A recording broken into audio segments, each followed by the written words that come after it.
Well, have you heard of this one where the thoughts of some people is that the organized private sector itself has been quite silent about its own figure, because Labour has come out with this figure, the government has come out with this figure. Is it true that the OPS, who you represent, are silent about it? I have explained to you why we were, because the OPS is very disciplined and very responsible when it comes to his understanding or agreements with other stakeholders. But you can be accused of conspiracy of silence. I'm getting to that. And I did explain to you that one of the agreements and understanding we reached at the committee was that we should restrain ourselves from coming out into the public to start banding figure or revealing the outcome of our discussion until we made formal presentation to the president. And the only reason I'm discussing figure today is because it's already in the public domain. Both Labour and government were already mentioning figure. And because of that accusation that we are unnecessarily quiet, now the OPS is not just silent about it. We had our position initially, and it is in the interest of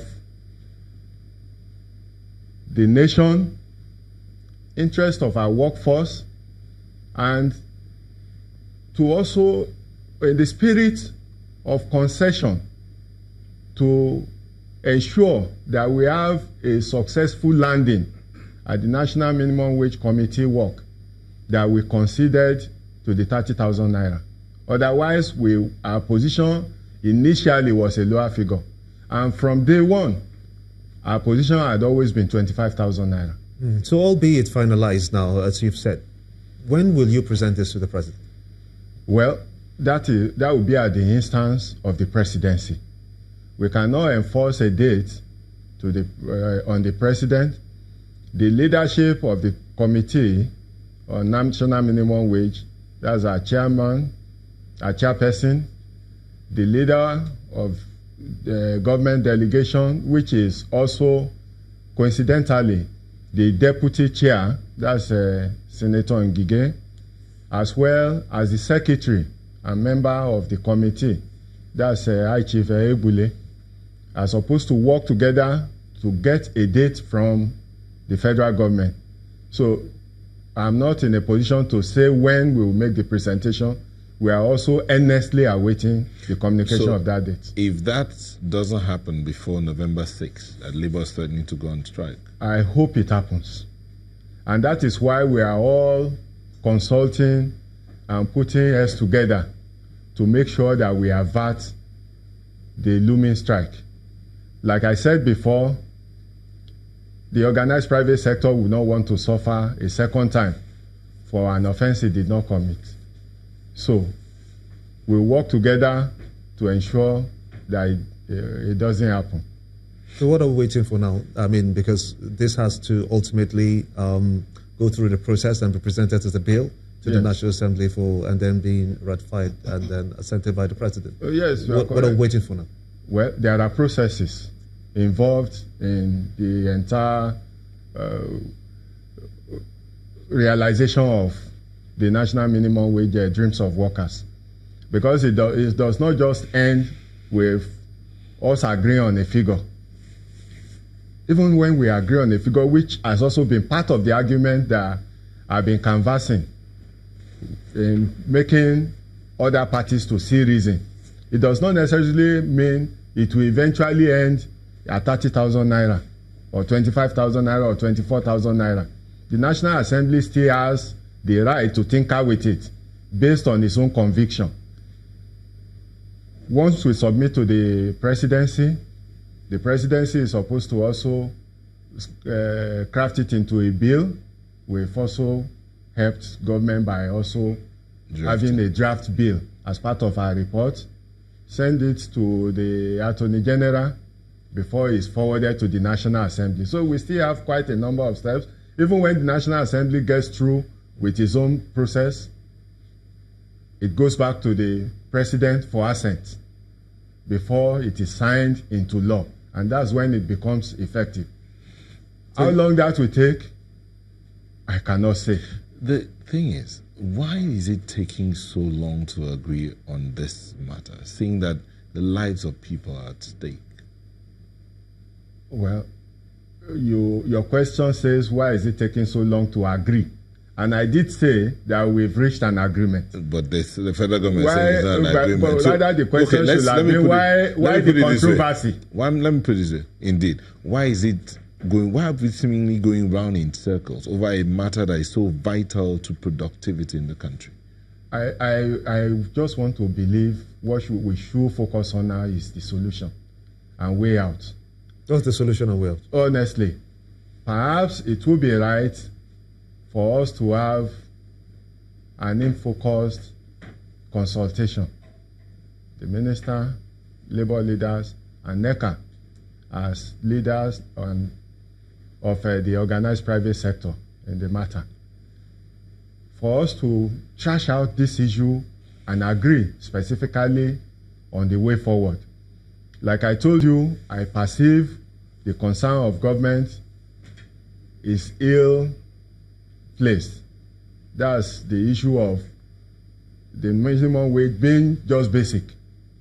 If that is so, once they have reassurances from labor that it's not just going to be basic, it's going to be total emolument, perhaps that will give them some sort of comfort that, okay, this is acceptable, we could move forward. Who knows? But if you don't engage, if you don't talk, if you don't consult, you never get there.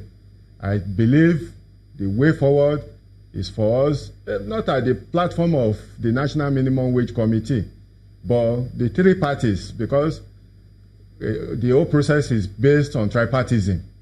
Government, both as employer and regulator, workers as represented by the union, employers of labor in the private sector as represented by NECA. Let us meet, let us engage, let's discuss, let's chart the way forward. Let's reassure ourselves and agree on basic concerns. Let all parties come to the table with their concern. Now, still regarding the issues, Labour on the 30th of October is planning to carry out an outcry and a marching message across all the states of the Federation. Yes.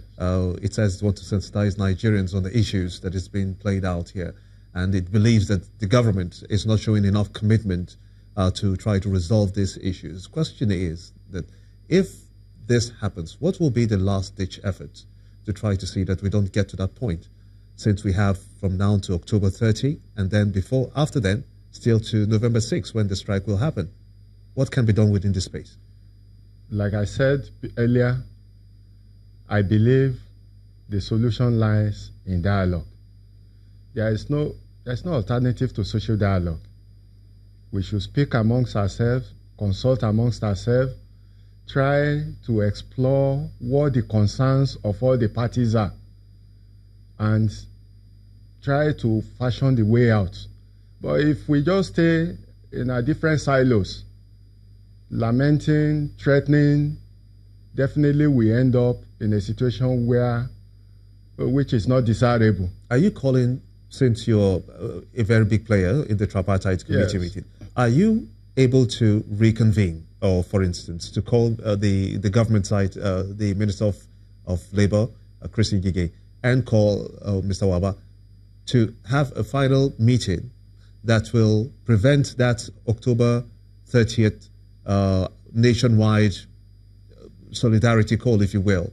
Absolutely. To stop that. I'm not asking for the reconvening of the tripartite committee itself, but I'm saying that major players, principals of the different bodies that are involved in the tripartite, that's the Minister of Labour himself, as the leader of the labor community in Nigeria, should convene a consultative forum where himself, the president of NLC, the president of TUC, and the DG of NECA sit together as one family to look at those issues, those concerns, those fears, and reassure themselves, find way around it to avoid whatever is in NECA. That's a good place to let it rest. I must thank you, Timothy Olawale, the DG Designate, Nigeria Employees Consultative Association, NECA, for talking to us here on Sunrise Daily. Thank you very much.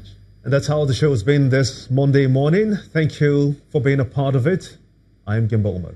I'm Neo Taigwe. Enjoy the rest of your day. Have a great week. I am Ajuri Ngelale.